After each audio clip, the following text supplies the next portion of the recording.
Assalomu ko'pchilik, darsxonamga xush keldingiz.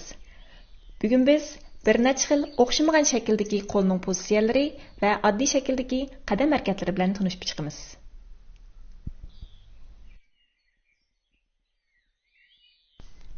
O'tgan soatda 5 xil qo'lning turoqlari bilan tanishgan edik. Bugun oxirini davomlashtiramiz.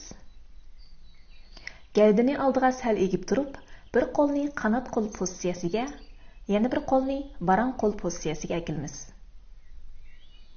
Bosh va ko'z barang qo'l tarafga qaraydi. Yerim barang, yerim qanot.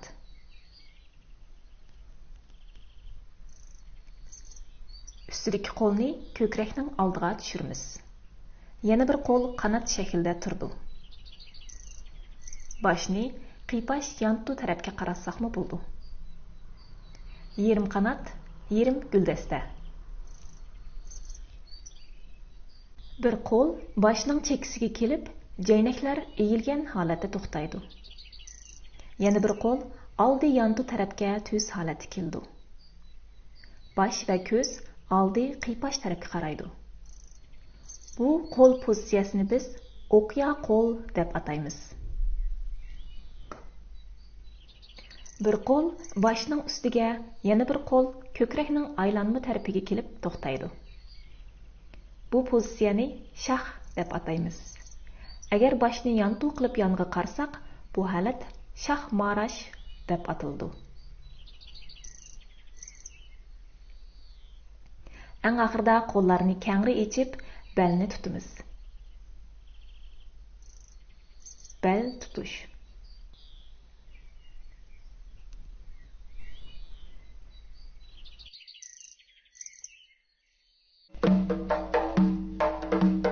Yerim barang, yerim qanot.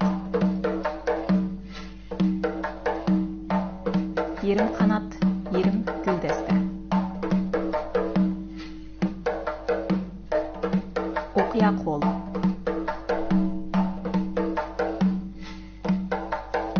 Shax marash.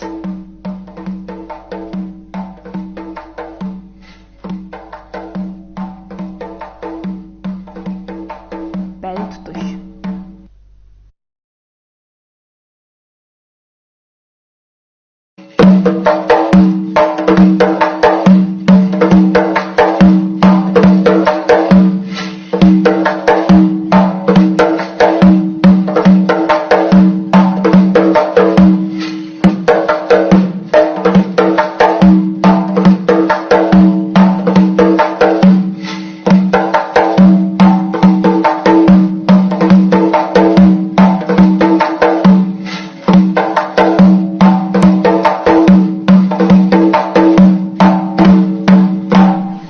Endi biz o'rgangan hamma qo'lning turoqlarini beg'ish aylantirish bilan birlashtirib, ularga selib baqaylik.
Taq qadam Uyg'ur usul qadamlari ichida eng oddiy va dastlabki usul boshlash qadamidir. Taq qadam shakli turmushdagi oddiy qadam tashlatmayishga o'xshaydi. Ikki put navbat bilan almashib ko'tarilib, yerga silib qo'yildi. Yerga qo'yilganda oldi bilan tapan qo'yilib, put alqini put barmoqlarigacha ulangan holda yerga yemirildi. Yana bir put yenik kayniga ko'tarildi. Ikki put mushig'il holatda almashib takrorlandi.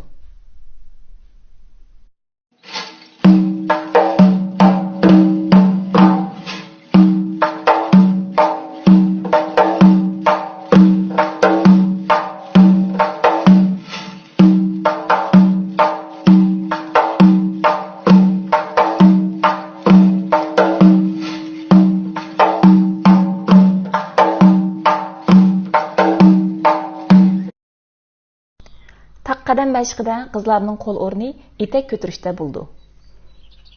Badan birinchi udarda oldiga sal engishib, bosh yonga tabassum bilan qaraydi. Ikkinchi, uchinchi, to'rtinchi udarga kelganda badan asta tuzildi. Ondan boshni ikkinchi yonga o'tkab, yuqorqi shaklda takrorlaymiz. Mushu xil usulda mashq qilsangiz bo'ldi. Jup qadam Uyg'ur usulidagi eng asosli tipik usul qadami bo'lib, bu 3 taq qadam bilan yurib, bir putning tizini bukib, orqaga ko'tarib to'xtashni ko'rsatadi. Bu qadam harakatidagi 3 qadamning talabi taq qadam bilan o'xshash. To'xtaganda ikki tiz bir-biriga juplashib, bir put keyniga ko'tarildi. Bu harakat o'ng putdan boshlansa, so'l put ko'tarilib to'xtaydi. So'l putdan boshlansa, o'ng put ko'tarilib to'xtaydi. O'ng va so'l put mushu xilda oldiga takrorlandi.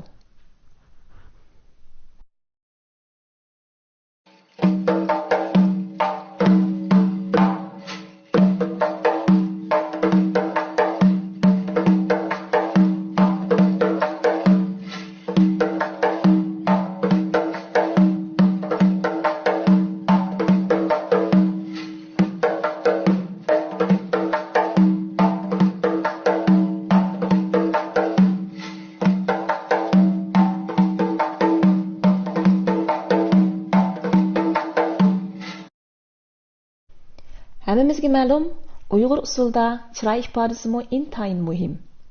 Chiroy ifodasi qo'l va put harakatidan ayrilolmaydi.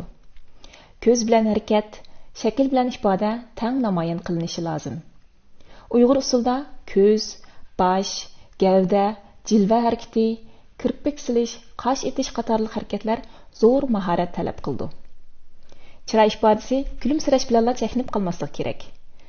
Men haqiqatlik darsda chiroy ifodasi to'g'riliq qisqacha tushuntirish berishni afzal ko'rdim. Chach Uyg'ur qizlarining zinnati.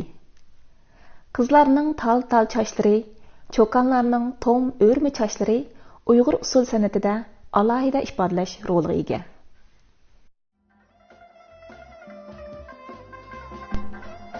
Ko'pincha Uyg'ur qizlarimiz meningcha bo'yin etishni bildi. Men sizga bir necha xil qo'l shakli bilan bo'yin etishni ko'rsatib qo'yay. Bo'yin asta, tekshi, ritmli holda o'ng, so'lga etildi.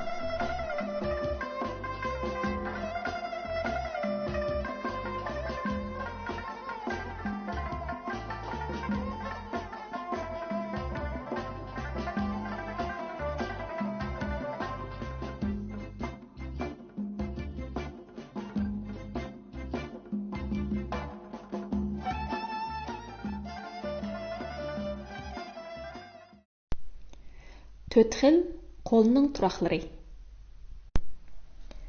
Mix shakl pozitsiyasini ishlatsangiz bo'ldi. Ikki qo'lni ostidan yuqoriga ko'tarib, bir qo'lni qanot, yana bir qo'lni barang pozitsiyasiga egilib to'xtatamiz. Alqanlar qayrilib to'xtaydi. Bosh bilan ko'z barang qo'l tarafga qaraydi. Yerim barang, yerim qanot. Bir qo'l oldi yantu tarafga, alqan sirtqa qarab, yana bir qo'l keyni yantu tarafga jaynak sal egilgan holatga kelib to'xtaydi. Bu harakat yigitlarning qadimgi zamonda ovga chiqib, o'qiya bilan qanday qarg'alganligini ifodalaganining bir misoli. O'qiya etish.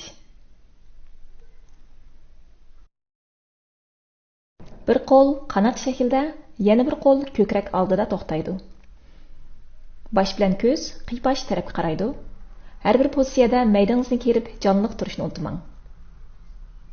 Qarg'ach qanot. Oxirida qo'llarni keng ichib, belni tutamiz. Bel tutish.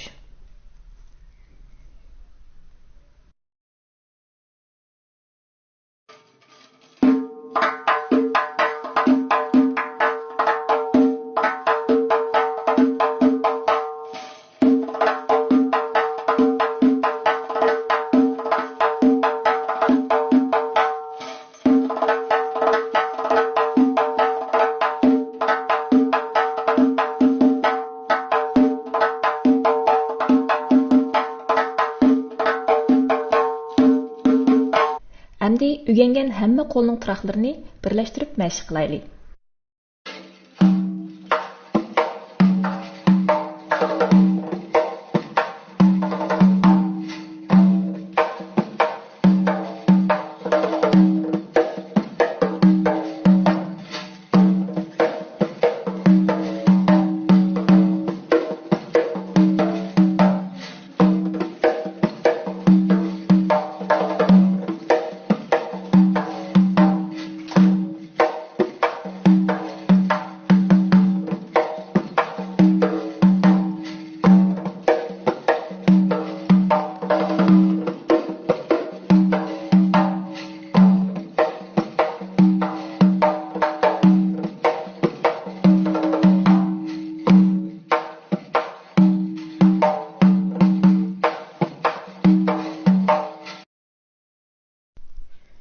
Taq qadam Uyg'ur usul qadamlari ichida eng oddiy va dastlabki usul boshlash qadamidir.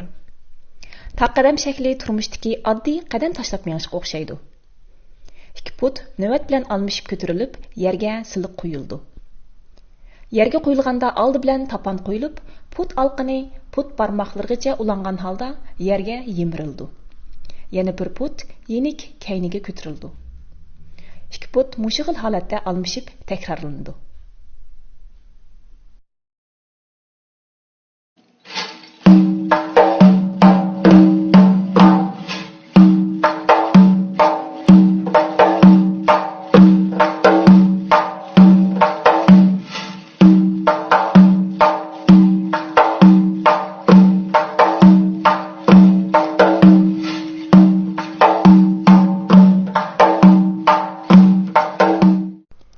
Cüp qadam Uyg'ur usulidagi eng asosli tipik usul qadami bo'lib, bu 3 taq qadam bilan yurib, bir putning tizini bukib, orqaga ko'tarib to'xtashni ko'rsatadi.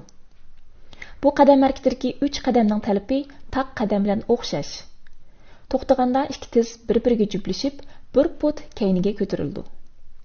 Bu harakat o'ng putdan boshlansa, so'l put ko'tarilib to'xtaydi. So'l putdan boshlansa, o'ng put ko'tarilib to'xtaydi. O'ng va so'l put mushu xilda oldiga takrorlandi.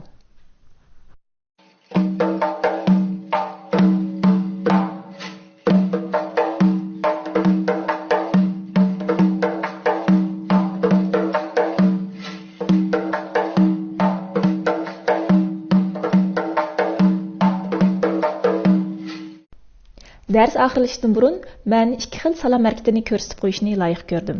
Buning birisi egilib salom berish, yana birisi hurmat salami. Bu 2 xil salom harakatini usul o'ynashdan burun yoki usul oxirlashgandan keyin ishlatsangiz bo'ldi. Nafas elish bilan tang, bosh bilan gavdani yuqoriga tortib, oldiga engishimiz. Egilib salom.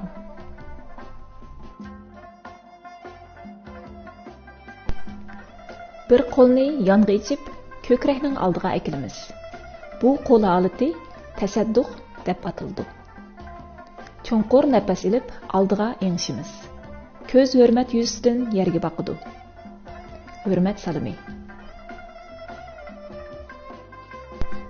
Bugungi darsimiz mush yerda oxirlashdi. Biz kelar soatlik darsda yana o'xshamagan qo'l harakatlaridan beg'ish silkish, ilmak qo'l, qas chiqarish, qadam harakatlaridan bo'lsa, mok qadam, yon tirma qadam qatorliq harakatlarni o'rganamiz. Ham bu qo'l va qadam harakatlarini o'z joyida cho'glash bilan birlashtiramiz. Amsa kelar shanba kuni ko'rishaylik. Xayr xo'sh.